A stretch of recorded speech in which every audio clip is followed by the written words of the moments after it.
अस्सलाम वालेकुम। Hay fever का तो मुझे जवाब मिल गया था, मेरे पोटेंशियो का पूछना था। पूछें? वो हुजूर जो इधर माइक्रोफोन के सामने आ जाए। हाँ जी।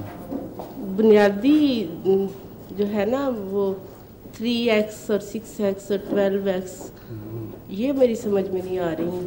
मैं समझा तो दूंगा। वो जो 30 और मैं उस पर दोबारा बात कर लूँगा। तो बहुत सारी दवाइयों में लिखा होता है ना, तो पता नहीं चलता कि कौन सी देनी है। जैसे एकोनाइट है तो उस पर अगर 6x हो या 12x हो या वो उस पर लिखा नहीं हो, आमतौर पर नहीं मिलता 6x या क्यू का नहीं पता चलता। मैं भी समझा दूंगा दोबारा। ठीक तो है। हुजूर एक ये है कि जब मुश्किल दवाई कोई आती है ना तो उसके स्पेलिंग या वो भी इंशाल्लाह आना शुरू हो जाएंगे यहाँ। उनसे बात करें। मैंने कहा वहीद से, वो अगर बना दे प्रोग्राम टेलीविज़न के ऊपर बेशक, बजाय चार्ट के इन दवाओं के नाम और खुले खुले उसके स्पेलिंग और उर्दू में भी लिख दे, तो वो वीडियो डाल के यहाँ जिस दवाई का होगा उसको आप स्विच ऑन कर दिया करें। ठीक है जी। एक और चीज़ पूछी इस तरफ माइक्रोफोन इधर है कि जैसे होता है कि बाज़ दवाइयाँ जो एक्सपेक्ट कर रहे हैं वो नहीं ले सकते, तो जैसे लेक्सिस 1000 है, अगर कोई एक्सपेक्ट कर रही है तो वो ये डोज ले सकती है, उसको कोई साइड इफ़ेक्ट तो नहीं होगा? जहाँ भी एक्सपेक्टेशन के साथ ख़तरा वाबस्ता हो दवाई का, वहाँ अमूमन किताबों में ज़िक्र मिलता है। मसलन नेट्रोम्योर है, ये अगर 200 ताकत में दी जाए तो इससे ख़तरा होता है अबॉर्शन का, लेकिन लेक्सिस में मैंने नहीं पढ़ा, ना कभी इसका तजुर्बा हुआ है।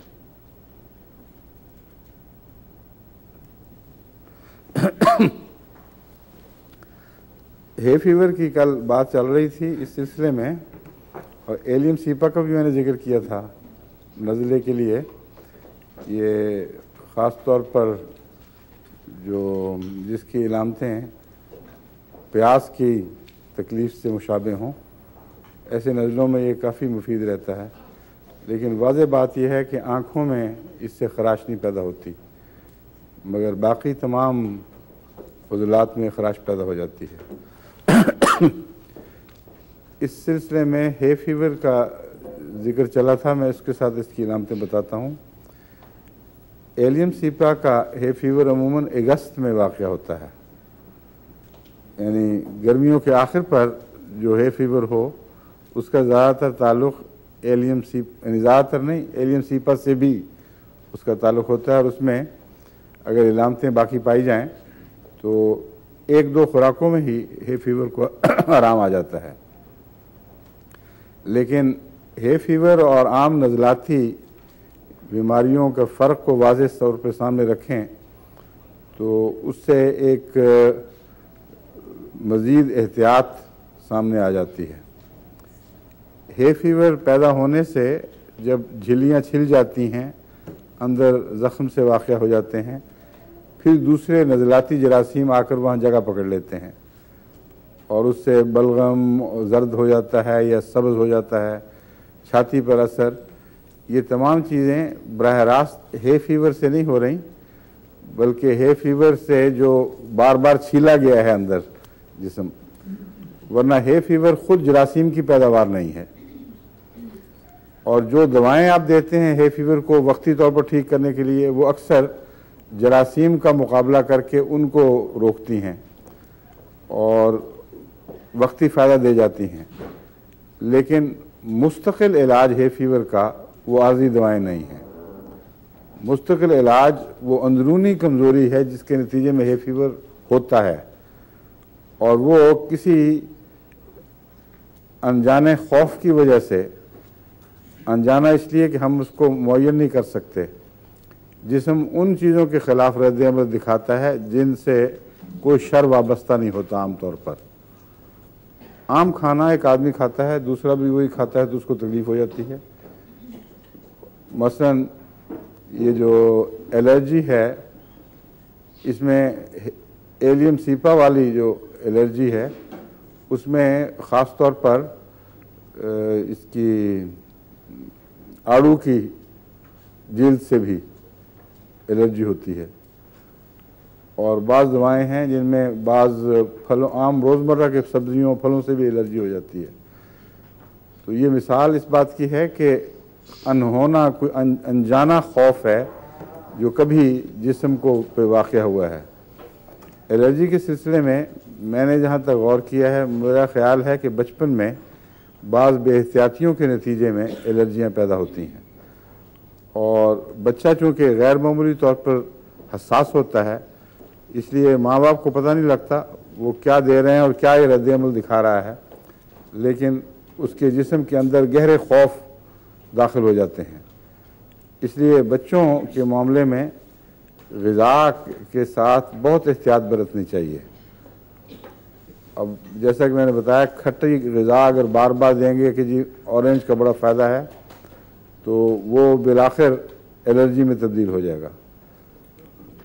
इसी तरह और भी बहुत सी ग़िज़ाएँ हैं। बचपन में तेज़ फूलों की खुशबू बच्चों के करीब ले आए, या बच्चे बाज़ नाक के करीब करके फूल सूंघते हैं, उसके नतीजे में बाज़ दफ़ा एलर्जीज पैदा हो जाती हैं। तो हे फीवर का असल इलाज एलर्जी का इलाज है, और एलर्जी के इलाज के लिए होम्योपैथी में एक इस्तिलाह है एंटीसोरिक दवाएं। सोरा उस बीमारी को कहते हैं जिसका गहरी जिल्दी अमराज से ताल्लुक़ हो, और नज़लाती बीमारियां जो ज़्यादा गहरी हों उनका जिल्दी अमराज से भी एक गहरा ताल्लुक़ होता है, क्योंकि जैसा कि मैंने बयान किया था, नज़ला अंदरूनी जिल्द है। और बाज़ दफ़ा ये देखा गया है कि एक शख्स का एक्जिमा दूर किया गया मुकामी तौर पर दवाएं लगाकर, तो उसको या हे फीवर हो गया या उसको दमे की तकलीफ़ ऐसी हुई कि फिर वो पीछा नहीं छोड़ती थी। बाज़ दफ़ा ये भी देखा गया है कि एक्जिमे का इलाज बेहतियाती से किया गया तो ज़्याबितस हो गई। पास सूरतों में अंतड़ियों की गहरी बीमारियां और मुस्तकिल बीमारियां लाक हो गईं। फिर ये भी उलट भी देखा है कि अंतड़ियों का इलाज किया तो जल्दी बीमारी ज़ाहिर हो गई। यूट्रस का औरतों की अंदरूनी तकलीफ़ है जो लंबे अरसे से तंग कर रही है, उसका इलाज किया तो जल्दी एक तकलीफ़ ज़ाहिर हो गई। बाज़ मामलात में ज़्याबितस का इलाज हुआ तो जल्दी तकलीफ़ वाक़या हो गई। हमारी सास अपामतुस्सलाम मरहुमा को ज़्याबितस की बड़ी पुरानी तकलीफ़ थी। एक दफ़ा उन्होंने कहा कि मैं तो तंग आ गई हूँ, ये दवाइयाँ खा खा के, मेरा बाकायदा गौर से इलाज करो। चुनाचे वो ज़्यादा ही गौर हो गया, ऐसी सही दवा मिली कि फ़ौरन ज़्याबितस दूर और बड़ा सख्त एक्जिमा ज़ाहिर हो गया। कराची से वो कराची में हुआ करती थी उन दिनों, मुझे फ़ोन आया कि बड़ा सख्त एक्जिमा है। मैंने उनसे कहा कि आपको पुराना कोई बचपन में एक्जिमा हुआ करता था, और ये ख्याल इसलिए भी ज़्यादा तक़वियत पा गया कि बीबी आसफ़ा को भी जिल्द के सर के पीछे बड़ा गहरा एक्जिमा था, कोई 7-8 साल की उम्र में, जो पीछा नहीं छोड़ता था। तो गहरी एंटीबायोटिक देकर उनका एक्जिमा ठीक किया गया था, और उसके बाद उनको भी ज़्याबितस की तकलीफ़ हो गई थी। तो आपस में मैंने फ़ोन पे बात की, मैंने कहा आप देखें इसका इलाज ना कराएं, मैं बाज़ दवाएं देता हूं, कोशिश करते हैं, लेकिन उनसे सब्र नहीं हुआ और एलोपैथिक इलाज करके एक्जिमा ख़त्म कर दिया गया, और दोबारा एक्जिमा ख़त्म होते ही फिर ज़्याबितस शुरू, और फिर ज़िंदगी तक साथ रही है। बाज़ दफ़ा ये होता है कि एक मरीज़ जिल्द पर तकलीफ़ को बर्दाश्त नहीं कर सकता, वो कहता है अच्छा दफ़ा हो, गायब हो जाए, नज़र ना आए, हमें अंदर ग्लैंड में चली जाए। वो चूँकि ज़्याबितस तकलीफ़ नहीं ज़्यादा देती, ज़ाहिरी तकलीफ़ नहीं देती, इसलिए लोग ये पसंद कर लेते हैं कि ज़्याबितस के साथ रहें। लेकिन जब पेचिश में तब्दील हो तो बहुत तकलीफ़ देता है। जब दमे में तब्दील हो जाए तो दमे का मरीज़ तो ये पसंद करेगा कि एक्जिमा हो जाए बजाय इसके कि उसको दमा लाक हो। इसलिए सोरा की दवाई तलाश करनी बहुत ज़रूरी है। जहाँ भी आपको दमा मिले या कोराइज़ा की वो किस्म जो दायमी हो जाए, नज़ला आर्जी तो हर एक को हो जाता है, कल भी मैंने बयान किया था। एक मरीज़ हमेशा नज़ले का मुंतज़िर ही बैठा रहता है, ज़रा सी कोई हवा में तब्दीली आए तो उसने छींकी लेनी शुरू कर दी, या उसको हे फीवर हो, तो उसके लिए असल इलाज का वक्त वो है जब वक्ती बीमारी दूर हो जाए। बेहतरीन वक्त वो हुआ करता है क्योंकि नज़ले के दौरान उसके सोरा की कोई इलामत आपको मालूम नहीं होगी। नज़ले के दौरान नज़ले की अपनी इलामतें उसकी बुनियादी इलामतों को दबा लेती हैं, और नज़ले के वक्त अमूमन उन जरासीम या वायरसेस की इलामतें ज़्यादा असर दिखाती हैं जो उस वक्ती नज़ले के ज़िम्मेदार हैं। इसलिए उस वक्त आपको मरीज़ की दायमी इलामतें तलाश करना मुश्किल होगा। उसका एक ही इलाज है कि जब उसको शफा मिले फ़ौरन उसके सोरा की तलाश शुरू करें। सोरा का लफ्ज़ आप होम्योपैथी किताबों में पढ़ेंगे, इसी तरह साइकोसिस का पढ़ेंगे और सिफिलिस वगैरह का। इससे मुराद ये नहीं है कि वक्ती तौर पर उसको जुज़ाम है या कोई और अंदरूनी गहरी बीमारी है। ये इस्तिलाहें हैं 3 बुनियादी बीमारियों से ताल्लुक़ रखने वाली। वो बीमारियां जिनका कोढ़ से और जल्दी इमराज से ताल्लुक़ हो उनको सोरा कहा जाता है। कहा यह जाता है होम्योपैथी में कि अगर किसी ज़माने में इस ख़ानदान में बाज़ गहरी जल्दी बीमारियां पाई गईं और वो ठीक भी हो गई हों, तो ऐसी ठीक नहीं हुई कि उनका असल इलाज हुआ, बल्कि जिसको हम कहते हैं सप्रेस कर दी गई, दबा दी गई, तो हमेशा के लिए जिस्म के अंदर बाज़ कमज़ोरियाँ वाक़या हो जाती हैं जो नस्लन बादा नस्लन मुंतकिल होती रहती हैं। उन कमज़ोरियों की तलाश और पहचान मुज़मिन मरीज़ों यानी मुस्तकिल दायमी मरीज़ों के लिए शिफा की खातिर ज़रूरी है, वरना आर्जी तौर पर आप इलाज करते रहेंगे, मुस्तकिल शिफा नहीं दे सकते। बस सोरा का ताल्लुक़ हे फीवर से बहुत गहरा है, और सोरा में जो बड़ी बड़ी दवाएं हैं उनमें एक सोराइनम भी है। बहुत सी दवाएं हैं, सिलीशिया भी है, सोराइनम भी है और मेजेरियम भी है। मेजेरियम वो दवा है जिसका जल्दी अमराज और नज़लाती अमराज से बदलने का इतना गहरा ताल्लुक़ है कि एक को दबाओ, बाकी चीज़ों में तो ज़रूरी नहीं कि वो कोई चीज़ उसी तरह ज़ाहिर हो। जैसे मैंने बयान किया था कि आप ज़रूर जब एक्जिमा ठीक करें तो अंदर ज़रूर जाएगा। होम्योपैथिक में अगर एक्जिमा ठीक हो तो आमतौर पर अंदर नहीं जाता वो, सिवाय इसके कि बिल्कुल गलत इलाज हुआ हो। मगर इसमें देखा गया है कि मेजेरियम ऐसा एक्जिमा है जो ख़ास तौर पर सिर पे ऐसे ज़ख्म पैदा कर देता है कि सारा सिर चिपट जाता है। यूँ लगता है कि एक खाल पर एक और खाल चढ़ गई है, बाल भी जुड़ जाते हैं और जिस्म पर भी ये एक्जिमा पाया जाता है, बहुत ज़िद्दी होता है। ये एक्जिमा अगर होम्योपैथिक दवा से मेजेरियम से ही ठीक किया जाए तो किसी नज़ले में तब्दील नहीं होगा। अगर इस एक्जिमे को किसी एलोपैथिक इलाज से या तिब्बी इलाज से ज़बरदस्ती ठीक कर दिया जाए, तेल वेल लगाकर, तो ऐसा मरीज़ दायमी नज़ले का मरीज़ हो जाता है और उसके नज़ले में सख्त बदबू पाई जाती है, और जो सड़ान जैसी बाहर की पीप में पाई जाती थी, इससे इसके एक्जिमे में पीप पैदा होती है जिसमें काफ़ी बदबू होती है, वेसिकल्स गंदगी से भर जाते हैं। तो ऐसा नज़लाती मरीज़ जिसके पास से भी बदबू आए और जिसको ख़ुद भी ज़िंदगी अजाब मालूम हो, हर वक्त नाक से सड़ांद आ रही है और वो किसी तरह पीछा नहीं छोड़ती, उसको अगर एक डोज मेजेरियम की दें तो बाज़ दफ़ा 1-200 की ताकत में एक दवाई दें तो नज़ला फ़ौरन ठीक और एक्जिमा वापस। फ़ौरन से मुराद ये नहीं कि देखते देखते आंखों के सामने, मुराद ये है कि चंद दिन के अंदर अंदर सही ताकत की दवाई देने से उसका नज़ला चाहे कितना पुराना हो वो ठीक होकर दोबारा एक्जिमे में बदल जाएगा, और फिर उसका सरफेस पर इलाज होना ज़रूरी है। अक्सर मेज़ेरियम ही से होगा, लेकिन अगर मेज़ेरियम फ़ायदा ना दे तो कोई और एक्जिमे की गहरी दवाई ढूंढनी पड़ेगी, उसकी इलामतें देखनी पड़ेंगी। बस आर्जी नज़लाती कैफियत अपनी शक्लें बदलती हैं। इसी तरह वो हे फीवर हमेशा शक्लें बदलता है। एक दवा अगर आज काम आई है तो कल नहीं आएगी।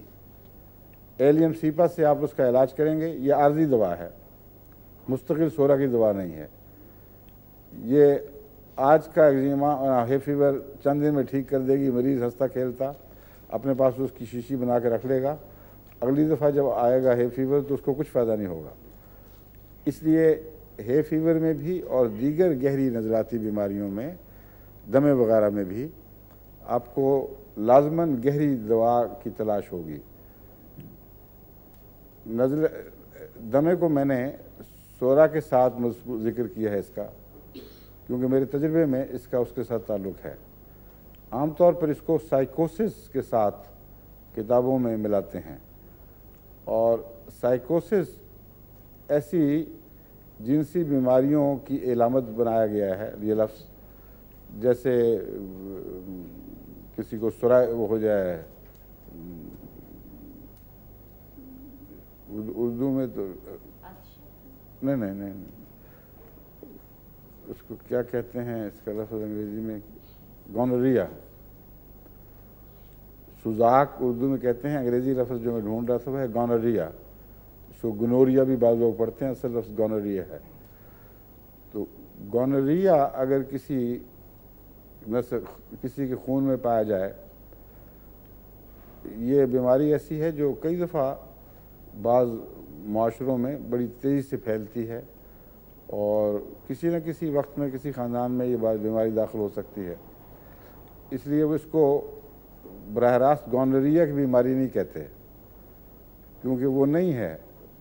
उसके बद असरात बाज़ दफ़ा ऐसे ख़ानदानों में शादियों से भी पैदा हो जाते हैं जिनमें रही है, और एक ख़ानदान में अगर ये बीमारी ना भी हो तो दूसरे ख़ानदान से लंबी शादियों के नतीजे में खुद ब खुद मुंतकिल होती रहती है आगे औलाद में। इसलिए इसका ये मतलब नहीं कि इनके बाप दादा ने कोई गुनाह किया था जिसके नतीजे में सज़ा मिली है। ये एक रोज़मर्रा की बीमारी है जो गहरी खुलियात में उतर जाती है, और वहाँ से फिर नस्लन बादा नस्लन मुंतकिल होती रहती है। इसको कहते हैं साइकोसिस। तो वहाँ आपको दमे में सोरा के ज़रिए भी इलाज कर सकते हैं बाज़ मामलात में, मैंने खुद तजर्बा करके देखा है। लेकिन बाज़ डॉक्टर कहते हैं कि सोरा और साइकोसिस बाज़ जगह इकट्ठे हो जाते हैं और दोनों ज़िम्मेदार हो जाते हैं एक बीमारी का। तो मुस्तकिल इलाज के लिए आपको वक्ती शफा से मुतमईन नहीं होना चाहिए, बल्कि इन उन्वानात के नीचे होम्योपैथिक में जो चोटी की दवाएं मिलती हैं उनकी इलामतों में मरीज़ की इलामतें तलाश करें, और अगर सही मिल जाए तो उससे बहुत नुमाया फ़ायदा होगा। ये जो हे फीवर है इसका एक मुस्तकिल इलाज एल्यूमिना में भी है।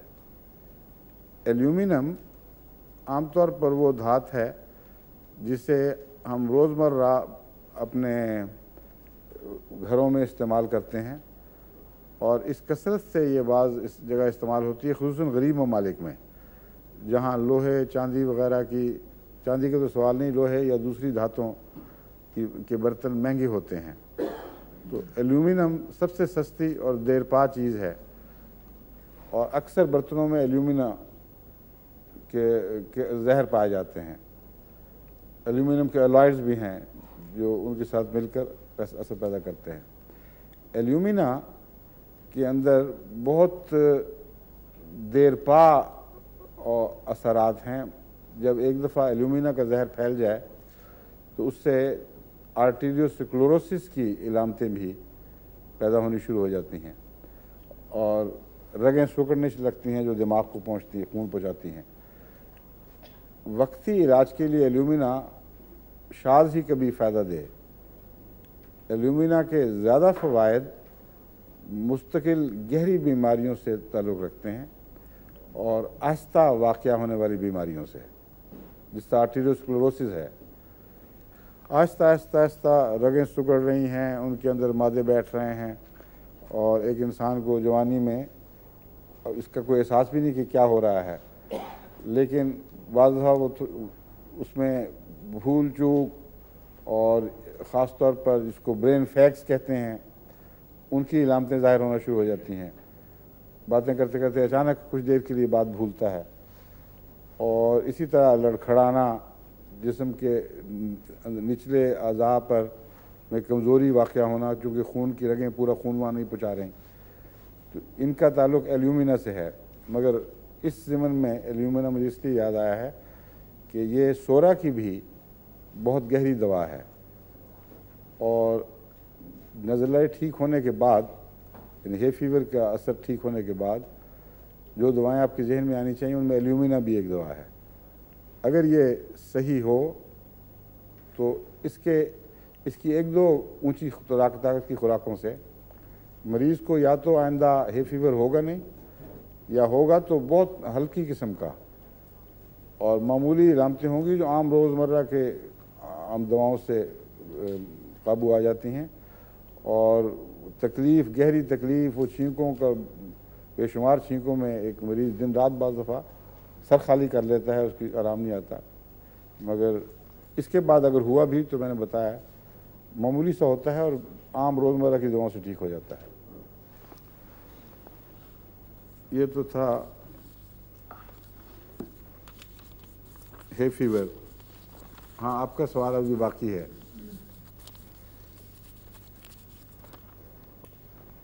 इन्होंने पूछा है, ये ऐसी बात पूछी है जो मैं खुद भी सोच रहा था कि मुझे दोबारा बतानी होगी कि एक्सेस और डीज और सीज के जो चक्कर कल चलाया गया था वो पूरी तरह वाज़ेह नहीं हो सका और कुछ समझ नहीं आती कि क्या लिखा हुआ है 3x 6x 12x और इसी तरह 30 40 वगैरह।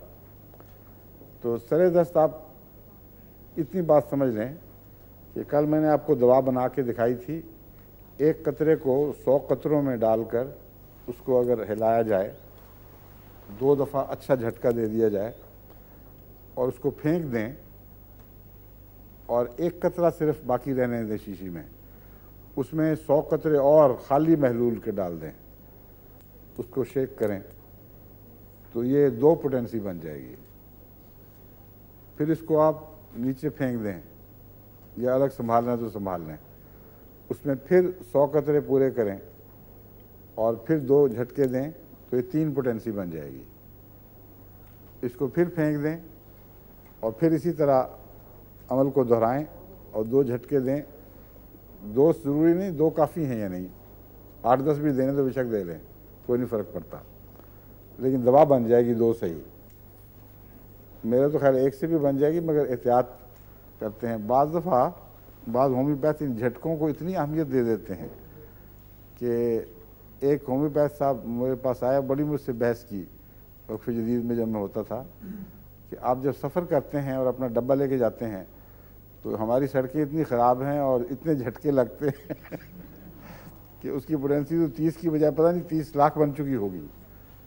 वक्फ़ जदीद खुदावंद के दौरों में फिरता रहता था ना, साथ मेरा डब्बा होता था, कहते आपकी दवाई का एतबार कोई नहीं रहा, ये झटके बड़े लगते हैं। तो वो उनके दिमाग को झटका लगा होगा। वाक़या ये है कि ये सिर्फ झटके इस गरज से हैं कि बराबर इंतशार हो जाए और उसका असर सारे महलूल में वाक़या हो जाए, सादिर हो जाए उसमें। उसके बाद झटके लगाएं ना लगाएं कोई फ़र्क ही नहीं पड़ता। तो ये है दवाई बनाने का तरीका। और मंसूरा साहब आप समझ गई हैं 30 ताकत क्या होती है। 30 × 2 60 झटके लगे हों जिसको, मगर झटके की बात नहीं है। वैसे मैं याद दिलाने के लिए आपसे इस तरह बात की है। 30 दफ़ा अगर एक दवाई के एक कतरे को लेकर उसमें 100 कतरे दूसरे पानी के डालें या 99 डालें और 100 बना लें, उसको झटके दें तो 1 पोटेंसी बनेगी। अगर इस अमल को 30 दफ़ा दोहराएं तो आखिरी शीशी में जो महलूल होगा वो 30 ताकत कहलाता है। अगर 100 की बजाय आप 10 कतरों से अमल शुरू करें, यानी 10 कतरों में 1 कतरा डालें, उसको शेक करें और फेंक दें, और 1 कतरे में फिर 10 कतरे डालें, फिर फेंक दें, तो ये 2 दफ़ा होने से 2x बनेगी, 2 पोटेंसी नहीं बनेगी। 2x मतलब है 10वां हिस्सा। और इसी 2x को जर्मनी में d लिखते हैं, वहाँ x की बजाय d का लफ्ज़ मिलेगा आपको, 2d। समझ गई? इसलिए एक्सिस का मुहावरा अब आमतौर पर लिक्विड दवाई की बजाय टिक्कियों वाली दवाई में पर इस्तेमाल होता है। जिस दवा को शुगर में बनाया जाए उसके साथ अमूमन डी की बजाय एक्स लिखा जाता है, और वो होती 10वीं ताकत, 10वीं तरीक पर ही बनाई जाती है। बस एक दवाई का 1 कतरा लेकर उसमें 10 कतरे डालें, शेक करके फेंक दें, फिर उसका 1 कतरा लें, उसमें 10 कतरे डालें, तो ये क्या बनेगा? 1x 2x 3x चलता चला जाएगा। अगर शुगर में इसको बनाएं, मीठे के 10 कतरे और जहर का 1 कतरा इस तरह घोट घोट कर और फिर करती चली जाएं, तो ये वही x ही बनेगा, 1x 2x 3x। लेकिन मीठे से x बना कर उसके साथ इतना गहरा ताल्लुक इन्होंने एक्सिस का कर दिया है कि आमतौर पर मीठे वाली दवाइयों में x लिखा होता है, लेकिन वही दवा जब कतरों में मिलती है तो वहाँ x की बजाय d लिख देते हैं, जिसका मतलब है कि 10वां हिस्सा ही होता है। d और x एक ही चीज़ के 2 नाम हैं, समझ लें।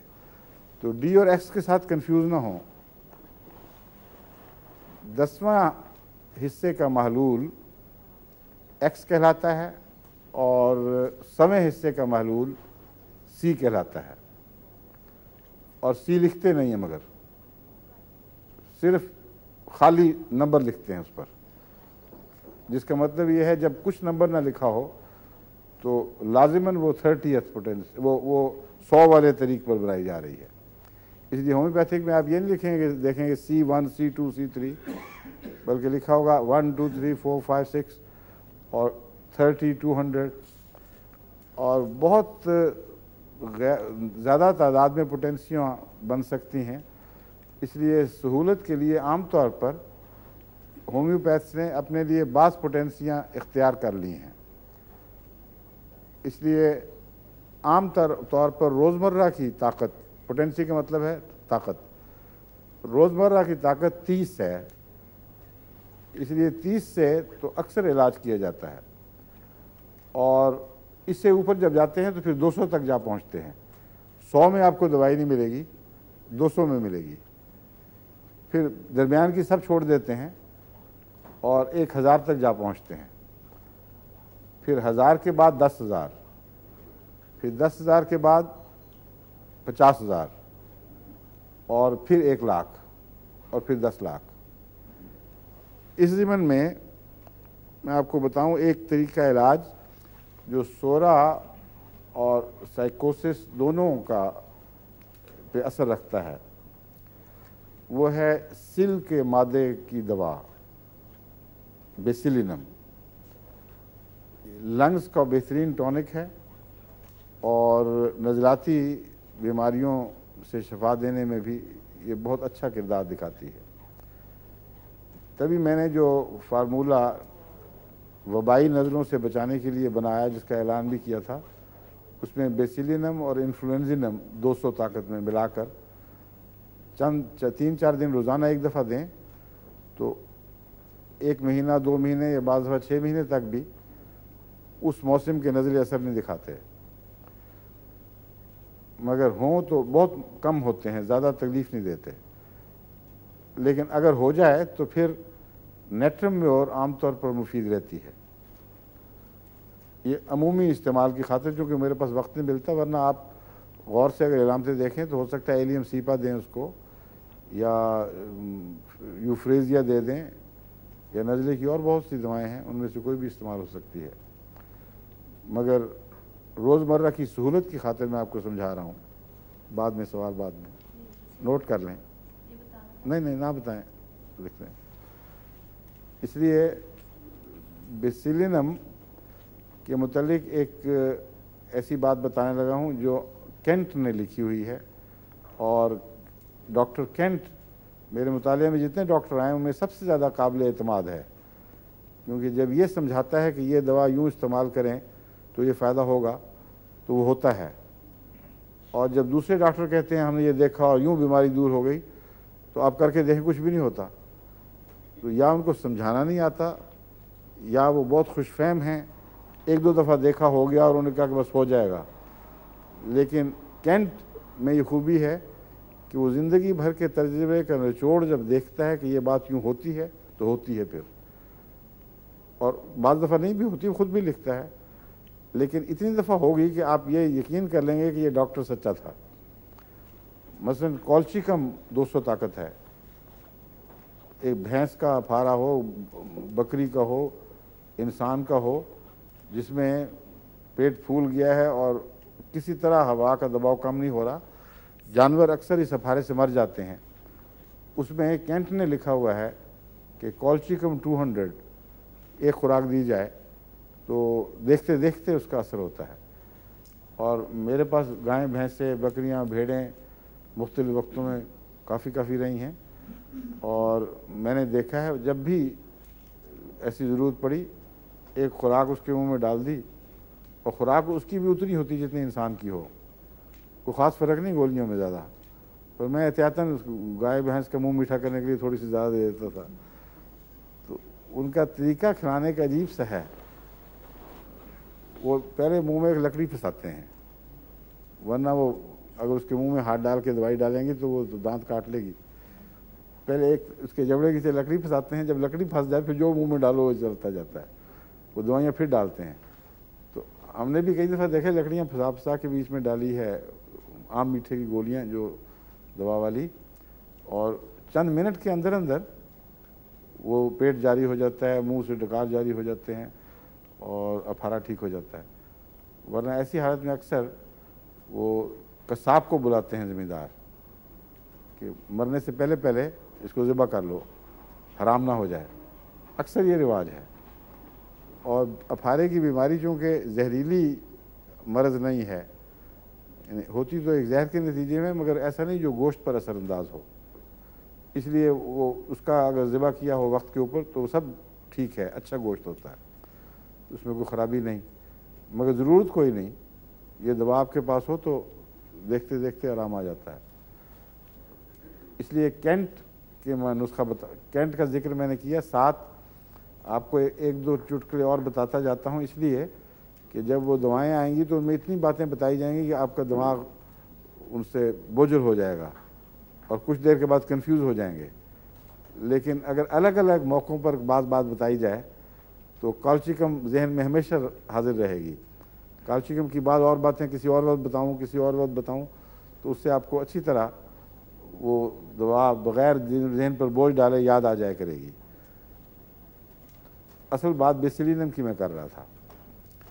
बेसिलिनम में ये खूबी पाई जाती है कि अगर इसे 200 ताकत में कुछ वक्फे के बाद दोहराया जाए, एक खुराक आज दे दी, एक मसलन हफ्ते के बाद दे दी, उसके बाद फिर 1000 ताकत में दोहराया जाए, फिर 10,000 में, फिर 50,000 में, फिर 1,00,000 में, और ये अमल 1 साल से 2 साल के अंदर मुकम्मल किया जाए, तो ऐसे शख्स को फिर कभी सिल नहीं होती।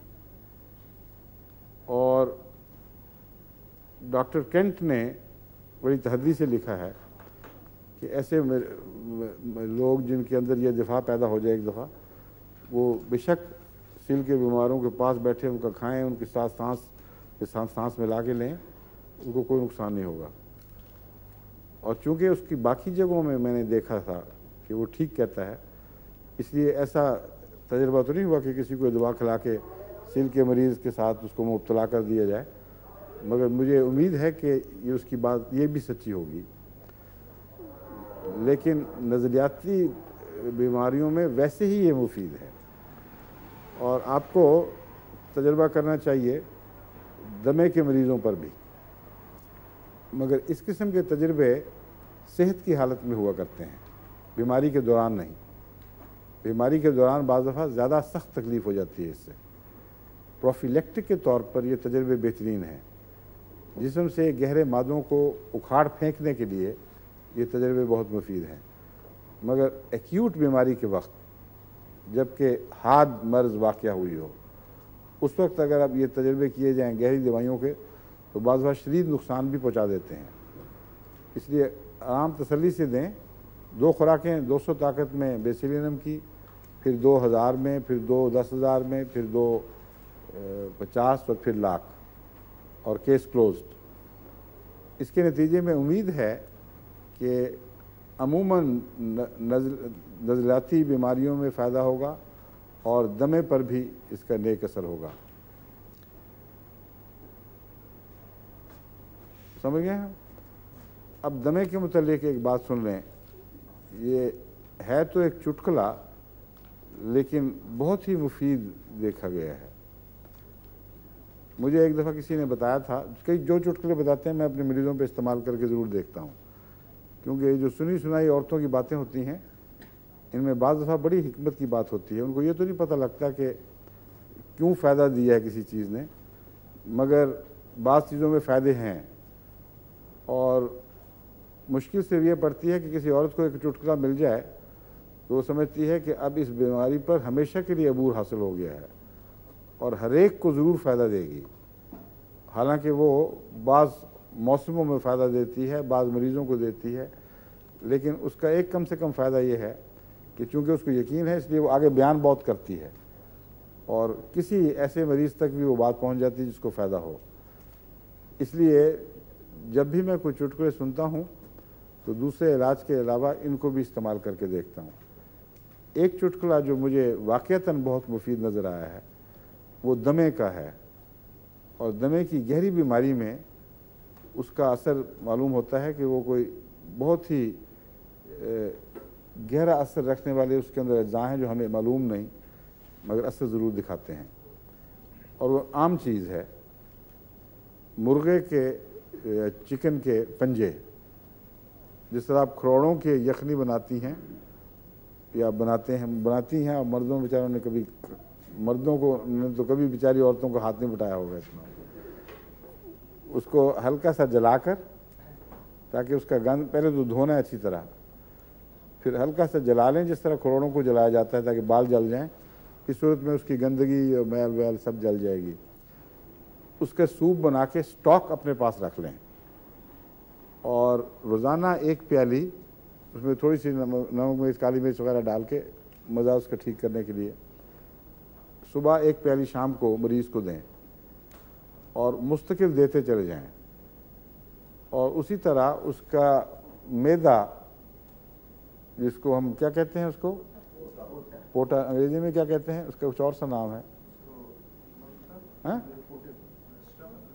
नहीं स्टमक नहीं कहते, उसका नाम कुछ और है, डी से शुरू होता है कुछ। किसी को कोई अंग्रेजी बच्चा है यहाँ जिसको पता हो? मैदे को, जो मुर्गी का पोटा है, उसको अंग्रेजी में क्या कहते हैं? क्या? हाँ गिज़र्ड। गिज़र्ड है ना? सॉरी गिज़र्ड नहीं, गिज़र्ड और चीज़ है। जी से कुछ शुरू, क्यों, क्या बता रहे हैं आप? खड़ी होकर बताएं जोर से। नो नो नो, गिज़र्ड, हाँ गिज़र्ड है गालिबन, ये ठीक है। मुझे ये याद था कि जी से शुरू होता है, गिज़र्ड है, ठीक है, गिज़र्ड ही है। मैदा पोटा जिसको कहते हैं। गिज़र्ड में उमूमन यूँ चीरा देकर उसको खोल के, तो एक तरफ से उसकी पतली सी झिल्ली पकड़ते हैं और यूँ साफ से उतार लेते हैं पूरी की पूरी, और झिल्ली फेंक देते हैं और गिज़र्ड को पका लेते हैं। जो होम्योपैथिक इलाज है उसमें उलट करना है, गिज़र्ड बेशक फेंक दें, झिल्ली ना फेंकें, क्योंकि सारी शिफा झिल्ली में है। उस झिल्ली को अच्छी तरह धोकर खुश्क कर लें। उसके अगर आप 4 पाउडर बना लें, यानी 4 हिस्सों में काट कर चाहे बना लें या जो भी बन जाए खुश्क होकर पीस दिया जाए अच्छी तरह, उसके 4 हिस्से कर लें। तो एक हिस्सा रोज़ाना देते चले जाएं, और कभी कभी नागा कर लिया फिर शुरू कर दिया। ये तजुर्बा मैंने जब मैं शुरू में इंग्लिस्तान में आया था तो एक ऐसे बच्चे पर किया जिसकी 7-8 साल की उम्र थी और शदीद दमे का मरीज़, दायमी मरीज़। उसके माँ बाप लेके आए कि बहुत ही बुरा हाल है गरीब का। तो मैंने उनसे कहा कि ये नुस्खा मुझे मालूम हुआ है, आप ये इस्तेमाल करें। होम्योपैथिक भी दी, लेकिन उन होम्योपैथिक दवाओं से किसी को मुस्तकिल शिफा कभी नहीं मैंने होती देखी थी, मगर इससे उसको मुस्तकिल शिफा हुई। अब वो बड़ा बच्चा बन चुका है और उसके माँ एक दोबारा लेके आई, उसने कहा कई साल हो गए आपने दी थी, फिर दोबारा हमला नहीं हुआ। इसी तरह अब रिसेंटली अभी चंद दिन पहले की बात है, एक खातून मुलाकात के लिए आई अपने बच्ची को साथ लेकर। ये बाहर के मुल्क से थी, जर्मनी से आई हुई थी।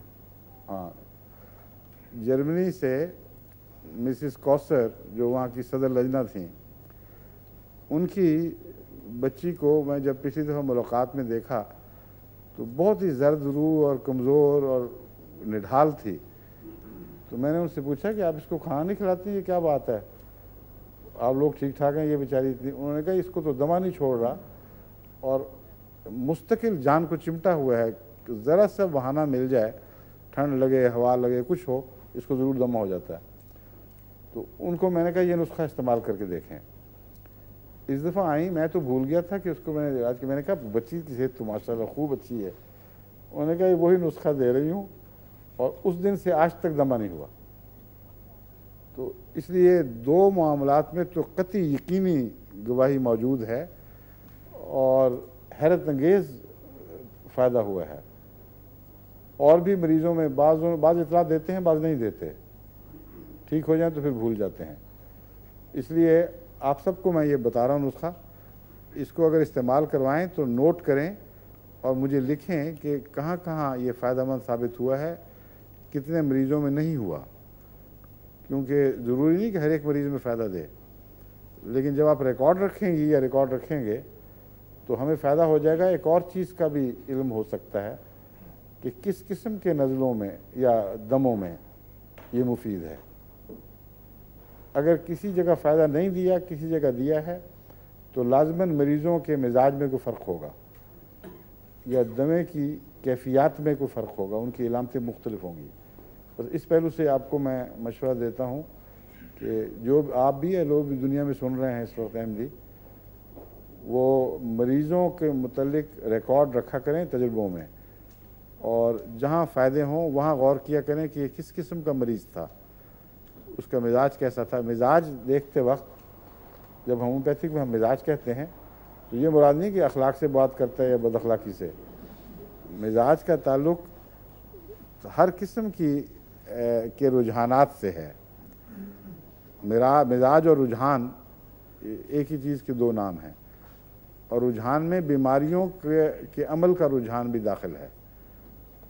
मसलन मिजाज का से ये मुराद है, अव्वल सबसे पहले ज़हनी इलामतें सबसे अहम, कि वो उसमें तुरशरुई, अखलाक, रोने की तरफ मैलान या सख्त मिजाजी और खुश्की की तरफ मैलान, और किस किस्म के मौसम पसंद हैं, सर्दी, गर्मी या बरसात या खुश्क मौसम, और खुश्क सर्द या गर्म सर्द, खुश्क ना तर मौसम गर्मी का या तर मौसम सर्दी का, इस तरह के फ़र्क।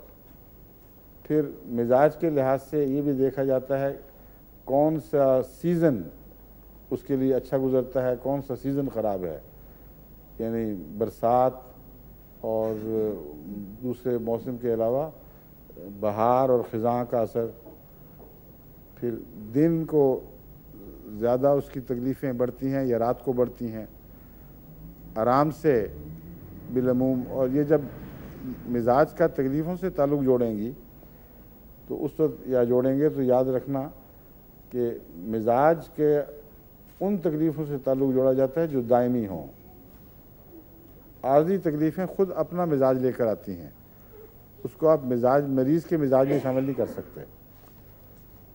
जिस्म कैसा है, एक दफ़ा अब सवाल हुआ था, कल किसी ने किया था, खैर मंसूरा ने शायद किया था या आपने किया था, आपने, हाँ ठीक है, मिसेस गाजी ने, कि हम पढ़ती हैं कि कोई पतला लंबा और बहुत सफ़ेद रंग, या उसके बाल मुलायम और रेशमी और कमज़ोर, हड्डियाँ नाजुक, कोई मोटा फरबहा, और इस किस्म के हुलिये भी लिखे होते हैं, चबी शॉर्ट।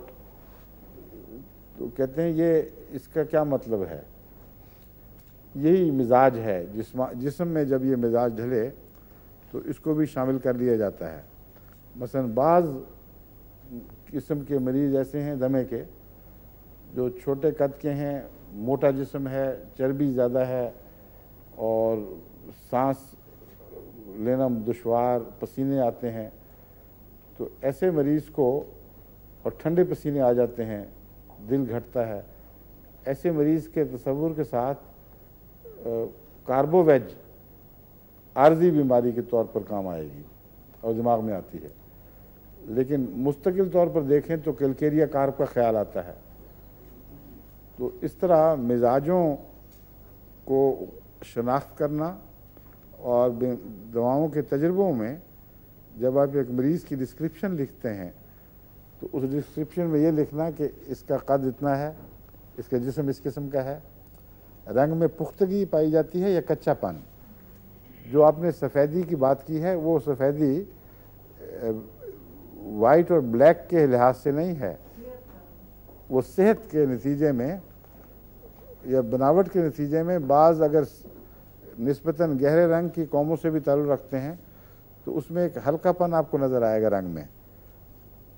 सफ़ेदी ढूंढनी ज़रूरी नहीं है। ये तो नहीं कि ये बीमारी सिर्फ अंग्रेज़ों में ही पाई जाती है, दुनिया की हर कौम में पाई जाती है। इलामतें तनासुब के निस्बत के लिहाज से देखी जाती हैं। तो एक बच्चा जो जल्दी ग्रो करता है और उसके बालों का रंग तेज़ी की बजाय हल्केपन की तरफ मायल है, ब्लॉन्डिश है, यानी या वो अंग्रेज़ों वगैरह में होगा तो सफ़ेद रंग का, अगर स्याह रंग वाले बालों वाली कौम में होगा तो स्याही में कमी होगी, कोई थोड़ा सी ब्राउनिश मैलान होगा। तो ये चीज़ें जब आप होम्योपैथ किताबों में पढ़ते हैं तो आम तौर पर हमारे होम्योपैथ मिनवान नकल करते चले जाते हैं। ये नहीं सोचते कि जिस डॉक्टर ने बात लिखी है उसने अपने मुल्क के तजर्बे के लिहाज से एक मरीज़ का तारुफ कराने की कोशिश की है। वही तारुफ मुख्तलिफ रंग इख्तियार कर लेता है, लेकिन होता बुनियादी तौर पर वही है। यानी कद का जहाँ तक ताल्लुक़ है, जो बच्चा जल्द जल्द बढ़े और लंबा होना शुरू हो जाए, उसकी जिल्द में कमज़ोरी का ऐसा एहसास हो, जिसको कहते हैं ना फेयर कलर्ड, वो आम फेयर कलर नहीं है, बल्कि जिल्द में कमज़ोरी की वजह से रंग की तेज़ी कम हो जाए। बाल पतले और मुलायम, बाज़ दफ़ा तो वैसे ही अच्छी कॉन्स्टिट्यूशन के भी होते हैं, वो बालों की ज़ाती खूबसूरती है। बालों के बाल ज़्यादा सख्त होते हैं लेकिन वैसे कमज़ोर होते हैं। लेकिन यहाँ जो बाल बयान किए जाते हैं उससे मुराद है इस मरीज़ की कॉन्स्टिट्यूशन की नज़ाकत बालों में भी दाखिल हो गई है, और ऐसे मरीज़ की हड्डियाँ तेज़ बढ़ती हैं मगर कमज़ोर होती हैं। इसको कहते हैं फास्फोरस का मिजाज। फास्फोरस का मरीज़ अगर जिस्मानी तौर पर बयान किया जाए तो इससे मिलता जुलता होगा, लेकिन इसका हरगिज़ ये मतलब नहीं कि फास्फोरस सिर्फ इन मरीज़ों में काम आता है। मुराद ये है कि अगर किसी ऐसे मरीज़ से वास्ता हो और उसकी ज़हनी इलामतें और दीगर इलामतें भी फास्फोरस से मुशाबे हों, तो फास्फोरस उसकी मुस्तकिल दवा है, उसकी कॉन्स्टिट्यूशनल दवा, यानी उसकी जिस्मानी बनावट की दवा फास्फोरस है। और आम तौर पर उसकी हर बीमारी में फास्फोरस कुछ ना कुछ नेक असर ज़रूर दिखाएगा, क्योंकि जिस्म की बुनियादी कमज़ोरी ऐसी है गोया उसको फास्फोरस का जहर दिया गया था। तो इसलिए मिजाज मालूम नोट करना ये बड़ा ज़रूरी है। आर्सेनिक के मुतालिक मैंने आपको बताया था, क्या मिजाज है, किसी को याद है आर्सेनिक का मिजाज? क्यों जी, आप में बड़े बड़े काबिल लोग बैठे हुए हैं, बताएं कोई। आर्सेनिक का क्या मिजाज मैंने बताया था? बेल्जियम में या फ्रांस में? फ्रांस में बात हुई थी। क्यों जी, वो सुना दिया ना आपने फ्रांस वाला? अच्छा, फिर इनको क्या पता बेचारों को, वो सुना देना चाहिए था ना। जो होम्योपैथिक है वो तो तरतीब के साथ चलना चाहिए, जब हो फौरन सुना देना चाहिए, क्योंकि वरना फिर आगे जाके मैं हवाले दूंगा कि वहाँ पीछे क्या कहा था, किसी को पता नहीं चलेगा। तो जो होम्योपैथिक एड्रेस मैंने फ्रांस में किया था वो भी लगा दें किसी वक्त, मगर पहले बता देना होम्योपैथिक के 2 दिनों में कि ये जो है ये फ्रांस वाला था, रह गया था, ये हम फलां दिन दाखिल करेंगे। समझ गए? आर्सेनिक के मुताबिक मैंने बताया था कि इसका एक नाम आमतौर पर किताबों में मिलता है कि गोल्ड हेडेड केन पेशेंट। अब गोल्ड हेडेड केन का रिवाज अंग्रेज़ी एक दौर से है, एक दौर में था, ये एलिज़ाबेथन दौर था। कहते हैं कि एलिज़ाबेथ के ज़माने में बहुत कल्चर पर और ज़ाहिरी बनावट पर ज़ोर पर दिया जाता था, और ख़ास किस्म के जवान होते थे जिनको बो कहते थे। हमारे पंजाबी में तो बो कह दें तो कोई गुस्सा चढ़ जाएगा, उसको बो काटा कहते हैं ना, लेकिन वहाँ बो से मुराद है बहुत बना ठना और ज़ाहिरी लिबास से खूब अच्छी तरह उसने आरास्ता है, और हर चीज़ सलवट अपनी जगह दुरुस्त, और यहाँ बो लगाई हो या टाई लगाई हो उसको बो कहते हैं। तो ऐसे लोगों में उस ज़माने में खुसूसियत से एक ऐसा तबका भी था जो बेत की छड़ी, उसके ऊपर सोने का मुट्ठा लेकर फिरता था, और उसको कहते थे गोल्ड हेडेड केन रखने वाला आदमी।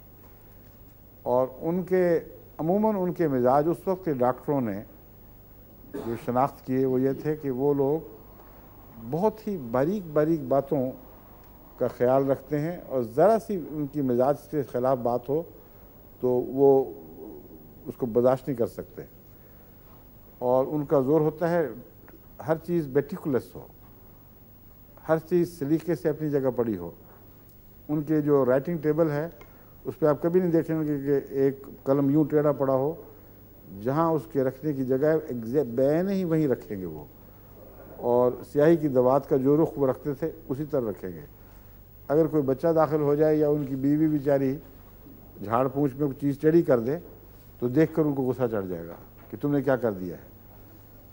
ऐसे मरीज़ अमूमन बीमारियों में सख्त बेचैन होते हैं, क्योंकि मेटिकुलस होने की आदत जो है ये दरअसल उनकी असाबी कमज़ोरी से ताल्लुक़ रखती है, और ज़रा सा भी मिजाज से हट के बात हो तो उसको बर्दाश्त नहीं करते। ऐसे मरीज़ों को अगर कोई बीमारी लाहक हो, चाहे उसका जो मर्जी नाम रख लें, वो शदीद बेचैन होंगे। देखने वाला कहेगा थोड़ा सा बुखार है, तुम्हें क्या हो गया है, वो करवट लेगा, डरेगा, और फिर मौत की बातें करेगा कि मैं तो गया। और जहनी परेशानी के नतीजे में मौत के खौफ से जो करवट पे करवट बदल रहा है, इस मरीज़ को आर्सेनिक का मरीज़ कहा जाता है। तो मिजाज में आपने ये भी देखना है वो मिजाज के लिहाज से जल्दी डर जाने वाला है, बेचैन है कि नहीं। अगर वो बीमार होता हो और उसको खौफ तारी होता है, अगर हमेशा होता है तो एकोनाइट हो ही नहीं सकता। एकोनाइट को दायमी मरीज़ का नाम नहीं है, लेकिन आर्सेनिक दायमी मरीज़ का नाम है। अगर किसी में हमेशा मिजाज में हर बीमारी से जब भी उसको कोई वाक़या हो खौफ भी तारी हो जाए तो उसे आर्सेनिक का मरीज़ कह सकते हैं। और नफासत पाई जाए तबीयत में, अगर नफासत ना पाई जाए तो जितना मर्जी डरे उसको आर्सेनिक नहीं कह सकते। अगर ज़्यादा रुझान, ज़रा बेहंगम कपड़े, कोई परवाह नहीं, और बाज़ दफ़ा ऐसे मरीज़ जिस्मानी लिहाज से भी गंदे होते हैं, नहाने से ज़रा उनको घबराहट होती है, ज़बरदस्ती पकड़ के नहला दो तो नहा लेंगे। ऐसे मरीज़ सल्फ़र के मरीज़ हैं, और आर्सेनिक और सल्फ़र में ये नुमाया फ़र्क है। जलन सल्फ़र में भी बहुत पाई जाती है और आर्सेनिक में भी बहुत पाई जाती है, लेकिन आर्सेनिक की जलन अजीब है कि इसको ठंड से आराम नहीं आता बल्कि गर्मी से ही आराम आता है, और सल्फ़र की जलन जो है उसको ठंड से आराम आएगा। पल्स्टिला की जलन को ठंड से आराम आएगा। जिन औरतों को का पल्स्टिला मिजाज है वो हाथ पांव बाहर निकालती हैं और उनको आराम आ जाता है, बाद दफ़ा रात बिस्तर से ही वो पाँव निकाल के सोती हैं, खास सर्दी हो, क्योंकि ठंडी हवा जब तलवों पर लगती है तो उनको चैन मिलता है। सल्फ़र को भी ठंड से आराम आता है, मगर आर्सेनिक के अंदर जलन है लेकिन उसको गर्मी ही मौफिक आएगी। हालांकि अमूमन गर्मी पसंद ना भी करे, जिस जगह उसको जलन है उसको अगर टकोर देंगे तो उसको निस्बतन आराम होगा। ठंड से उसकी जलन बढ़ जाती है।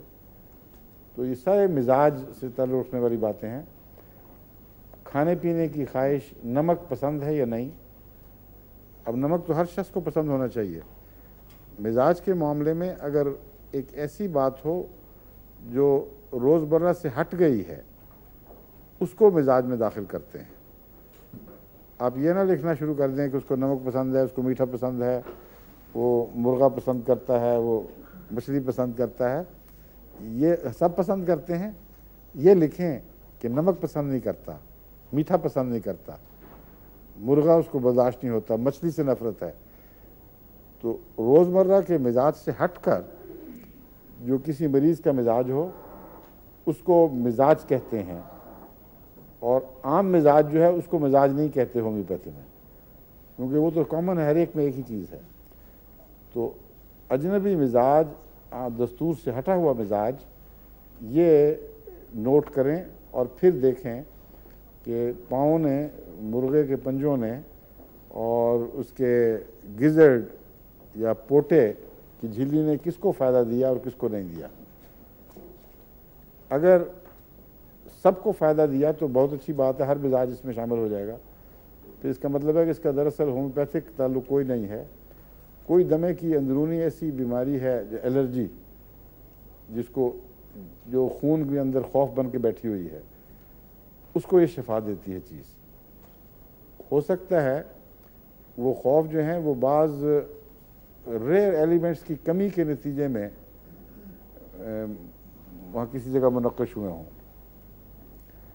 हमारा जिस्म जो है उसमें बेशुमार ऐसे एलिमेंट्स भी हैं जिनका रोज़मर्रा के जो टेस्ट होते हैं उनसे कोई ताल्लुक़ नहीं है, ना उन टेस्टों में आ सकते हैं वो। और बाज़ ऐसे एलिमेंट्स हैं जो बहुत ही थोड़ी मकदार में पाए जाते हैं। उनमें से 8-10 ऐसे हैं जिनके मुताबिक अब डॉक्टर जो ज़्यादा तरक्की याफ्ता मुल्कों में काम करते हैं वो टेस्टों के ज़रिए ज़रूर मालूम करते हैं, वो समझते हैं कि उनका भी असर हुआ होगा कुछ। लेकिन जो अक्सर थर्ड वर्ल्ड कंट्री के, उनको तो पता ही नहीं कि ये भी हमारे खून का हिस्सा हैं, उसमें कोई अहम किरदार अदा करते हैं। होम्योपैथी में अब इस पर काफ़ी काम हुआ है और रेयर एलिमेंट्स की इलामतें भी अब जदीद होम्योपैथिक के तजारिब में पेश नज़र रखी जाती हैं। तो हो सकता है इस किस्म की ग़िज़ाई दवाएँ जो मैंने बयान की हैं उनका किसी ऐसे एलिमेंट से ताल्लुक़ हो जो हमें पता नहीं कि गिज़र्ड में और पंजों में किस हैसियत से पाया जाता है, इसका नाम क्या है, मगर असर ज़रूर होता है इसका। इसलिए कि इंसानी जिस्म सिर्फ़ एक मादी मशीन नहीं है, बल्कि रूह के साथ इसका ऐसा वास्ता है कि ज़िंदगी नाम ही रूह का है असल में, और रूह को समेटने के लिए और संभालने के लिए जिस्म एक बर्तन की तरह है, लेकिन कंट्रोल रूह ही करती है। हज़रत मसीह मौऊद अलैहिस्सलाम ने एक मौके पर यह तहरीर फरमाया है कि इंसान के हर फेल और उसके दरमियान, दिमाग के दरमियान रूह वाक़या है। अब मेरे लिए शुरू में ये ताज्जुब की बात थी, क्योंकि मेरे जहन में यह था कि रूह ऊपर बैठी हुई है और दिमाग रूह के ताबे काम करता है, और बीच में रूह का क्या मतलब है ये समझ नहीं आई। लेकिन ये मुझे यकीन हो गया था उसी वक्त कि एक आरिफ बिल्ला का कलाम है, इसमें ज़रूर गहरी हिकमत होगी। फिर मुझे अचानक कुरान करीम की वो आयत याद आई जिसमें अल्लाह ताला फरमाता है कि मैं बंदे से उसकी रूह के उसके बंदे के उसके अपने नफ्स से ज़्यादा करीब हूँ। क्या आयत है वो? मिन हब्लिल वरीद से के अलावा एक और भी आयत है, बैनुल मर्रे व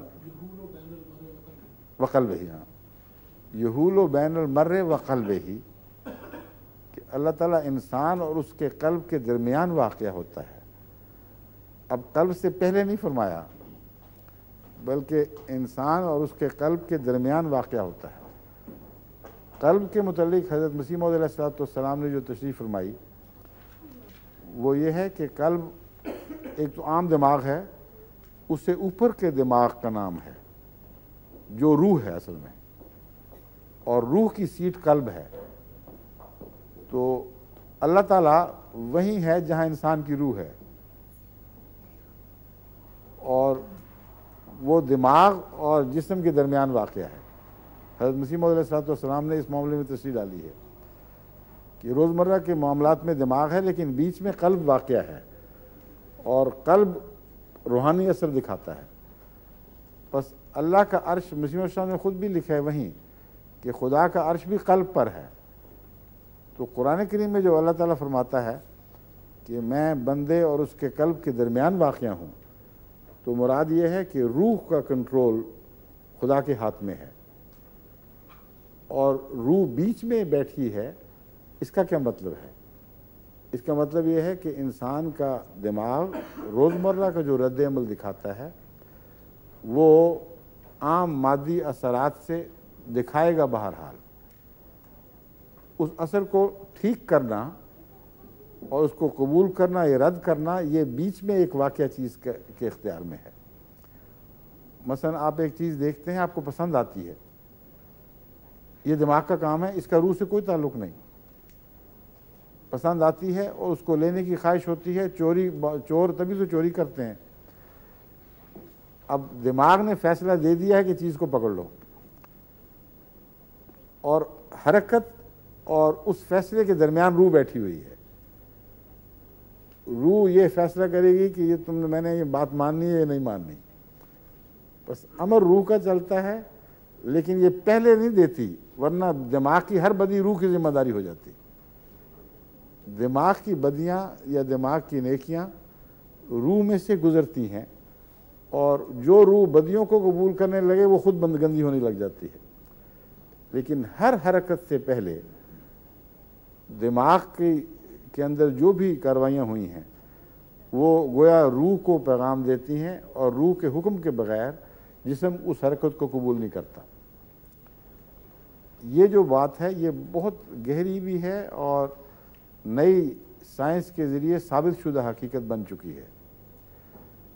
डॉक्टर एक्ल्स ने जो तजर्बे किए अमेरिका में, एक्ल्स नहीं, उनका नाम और था, याद आ जाएगा, जो ब्रेन सर्जरी के ज़रिए एपिलेप्सी का इलाज किया करते थे, बड़े मशहूर नोबेल लॉरिएट हैं।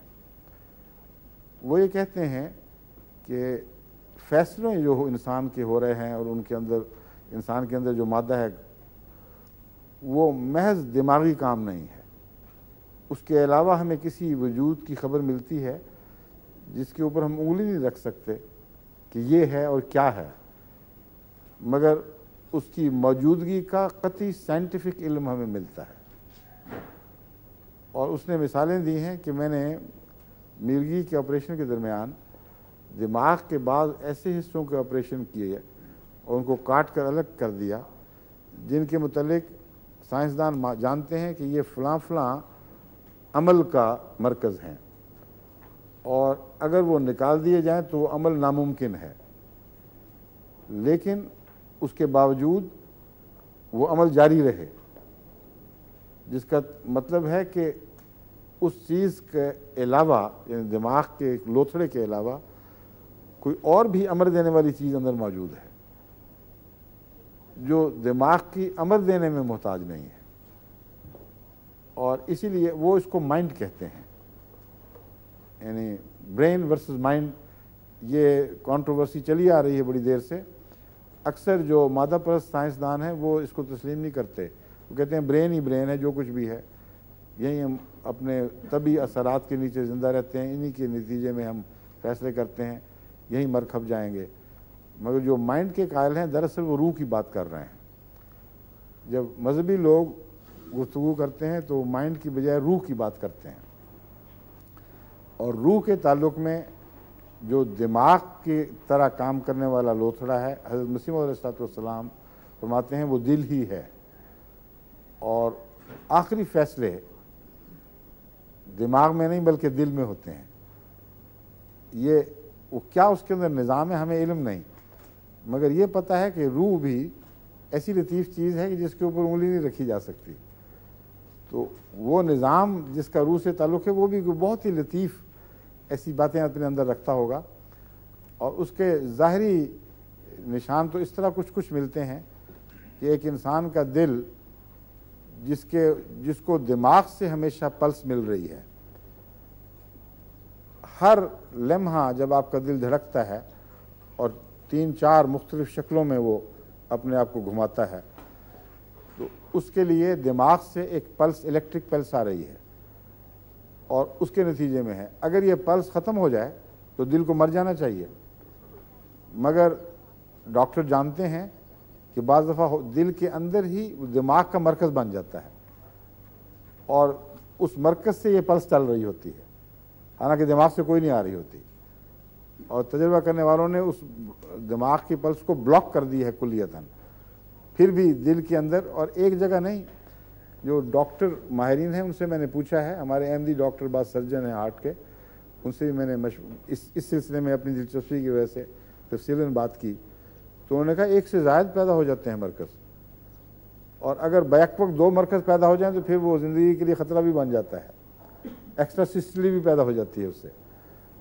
तो बहरहाल ये बहुत बारीक बातें हैं, मगर जो हज़रत मसीह मौऊद अलैहिस्सलाम ने फरमाया है वो चूँकि अल्लाह ताला से इल्म पाकर फरमाया गया है, वो कतई बात है, और कुरान करीम की आयात की तफसीर में हज़रत मसीह मौऊद अलैहिस्सलाम ने उन मसाइल से पर्दा उठाया है जिनका अभी तक पूरी तरह इंसान को इल्म नहीं, मगर जितना इल्म बढ़ रहा है हम उन फरमूदात के करीब हो रहे हैं, उनकी मज़ीद इलामतें हम पर ज़ाहिर हो रही हैं।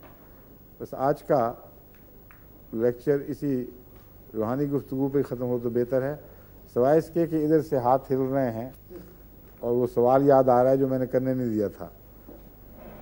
फरमाएं, आपने सवाल करना था ना, या कोई बात कहनी थी ज़रूरी? करीब आ जाएंगे। जो फ्लू का आपका कॉम्बिनेशन है उसमें एक दवाई पायरोजिनम भी साथ होती है। फ्लू के कॉम्बिनेशन में नहीं होगी वो, अगर गहरा प्रसूती बुखार हो उसमें पायरोजिनम दी जाती है।